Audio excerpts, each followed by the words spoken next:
नमस्ते स्टूडेंट्स, कैसे हैं सब। चलिए आज हम शुरू करते हैं फिजिक्स का एक बहुत ही magical topic, unit 5 magnetism and matter. देखिए ये चैप्टर ना सिर्फ इंटरेस्टिंग नहीं है बल्कि पूरे इलेक्ट्रोमैग्नेटिज्म की नींव है, एकदम फाउंडेशन। और मैं गारंटी देता हूँ इस सेशन के बाद आपके सारे डाउट्स क्लियर हो जाएंगे और एग्जाम में मार्क्स बिल्कुल पक्के। ओके, तो सबसे पहले हम चुंबक यानी मैग्नेट के सबसे बड़े राज को समझेंगे। आखिर ये काम करता कैसे है, इसके पीछे का वो फंडामेंटल सीक्रेट क्या है। चलिए पता लगाते हैं। जरा इस इमेज को ध्यान से देखिए। ये जो लोहे का बुरादा है, एक मैग्नेट के चारों तरफ कितना खूबसूरत पैटर्न बना रहा है ना। ये पैटर्न एक अदृश्य शक्ति को दिखा रहा है, एक इनविजिबल फोर्स फील्ड। और इससे जुड़ा एक सवाल है जो हम सब के दिमाग में कभी ना कभी जरूर आता है। और वो सवाल ये है कि एक कंपास की नीडल हमेशा नॉर्थ की तरफ ही इशारा क्यों करती है। कहीं भी ले जाओ वो घूम फिरकर नॉर्थ ही दिखाएगी। सोचा है कभी इसके पीछे की साइंस क्या है? तो इस सवाल का और एक्चुअली पूरे मैग्नेटिज्म का सिर्फ और सिर्फ एक ही जवाब है, मूविंग इलेक्ट्रिक चार्जेस। हाँ, बिल्कुल सही सुना।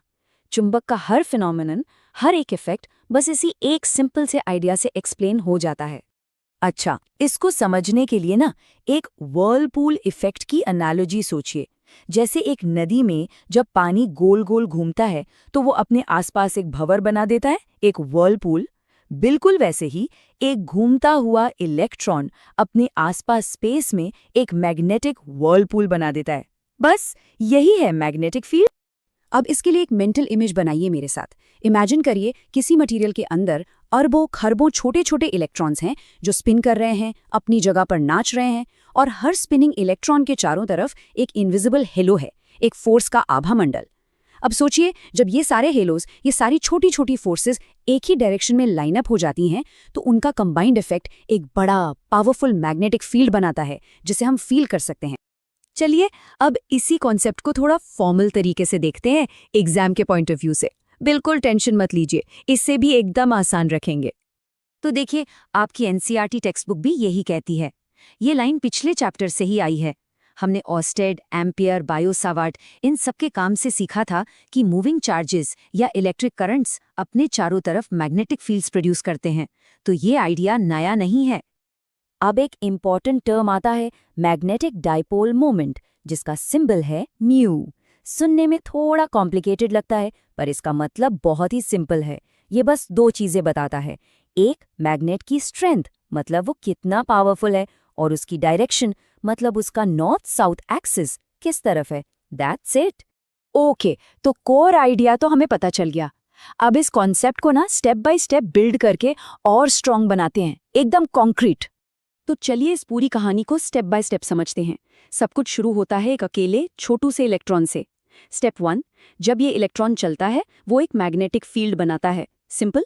स्टेप 2, लेकिन वो सिर्फ चलता नहीं, वो अपनी जगह पर स्पिन भी करता है और न्यूक्लियस के चक्कर भी लगाता है। ठीक वैसे जैसे हमारी धरती सूरज के चक्कर लगाती है और अपनी एक्सिस पर भी घूमती है। इस डबल मोशन से और भी मैग्नेटिक फील्ड बनता है। स्टेप 3, इसका रिजल्ट, हर एक एटम अपने आप में एक छोटा सा नन्ना सा मैग्नेट बन जाता है। स्टेप 4, अब सोचिए किसी मटेरियल में ऐसे करोड़ों एटॉमिक मैग्नेट्स हैं। अगर वो सब इधर उधर अलग अलग दिशा में हैं तो उनका इफेक्ट कैंसिल हो जाता है। लेकिन स्टेप 5, जब वो सब एक डिसिप्लिन टीम की तरह एक ही डायरेक्शन में लाइन अप हो जाते हैं तब उनकी कलेक्टिव पावर से बनता है वो मैग्नेट जिसे हम हाथ में पकड़ सकते हैं। चलिए इसे एक बहुत ही छोटे से एग्जाम्पल से देखते हैं। मान लीजिए एक कॉम्पस है जिसका मैग्नेटिक डाइपोल मोमेंट है 0.5 एम्पियर मीटर स्क्वायर। वो हमारी अर्थ के मैग्नेटिक फील्ड में रखा है जिसका वैल्यू है 50 माइक्रो टेस्ला और फील्ड से 30 डिग्री के एंगल पर है। तो सवाल ये है कि उस पर कितना घुमाने वाला फोर्स यानी टॉर्क लगेगा। चलिए इस प्रॉब्लम को सॉल्व करते हैं। फॉर्मूला बहुत सिंपल सा है, टॉर्क यानी टाउ बराबर होता है mu into B into sine theta. अब बस वैल्यूज डालनी है। म्यू है 0.5, बी है 50 इंटू 10 टू द पावर -6 और थीटा है 30 डिग्री, तो साइन 30 हो गया 0.5। जब हम इन सब को मल्टीप्लाई करते हैं तो हमें मिलता है 1.25 into 10 to the power -5 newton metre. देखिए ये फोर्स कितना छोटा है, लेकिन इतना सा ही फोर्स काफी है उस कंपास की सुई को घुमाकर अर्थ की मैग्नेटिक फील्ड के साथ अलाइन करने के लिए। अमेजिंग है ना। अब बात करते हैं कुछ ऐसी गलतियों की जो स्टूडेंट्स एग्जाम्स में अक्सर कर जाते हैं। ये हैं साइलेंट किलर्स, जो आपके मार्क्स चुपके से काट सकते हैं। इनसे बचना है। पहला मिथ कि मैग्नेट्स में नॉर्थ और साउथ पोल पर मैग्नेटिक चार्जेस होते हैं, जैसे पॉजिटिव नेगेटिव इलेक्ट्रिक चार्जेस होते हैं। ये सोच बिल्कुल गलत है। असली कॉन्सेप्ट ये है कि मैग्नेटिक पोल्स चार्जेस नहीं हैं। अगर आप एक मैग्नेट को बीच से काटेंगे तो आपको अलग अलग नॉर्थ और साउथ पोल नहीं मिलेंगे। आपको दो नए छोटे मैग्नेट्स मिलेंगे और दोनों के अपने नॉर्थ साउथ पोल्स होंगे।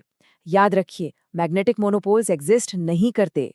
दूसरा मिथ कि सिर्फ आयरन जैसे कुछ स्पेशल मटेरियल्स ही मैग्नेटिक होते हैं और लकड़ी या प्लास्टिक में कोई मैग्नेटिक प्रॉपर्टी नहीं होती। असलियत ये है कि दुनिया का हर एक मटेरियल मैग्नेटिक प्रॉपर्टीज रखता है। क्यों? क्योंकि हर मटेरियल एटम से बना है और सभी एटम्स में मूविंग इलेक्ट्रॉन्स होते हैं। बस फर्क इतना है कि ज्यादातर मटेरियल्स में ये इफेक्ट इतना कमजोर होता है कि हम उसे नोटिस ही नहीं कर पाते।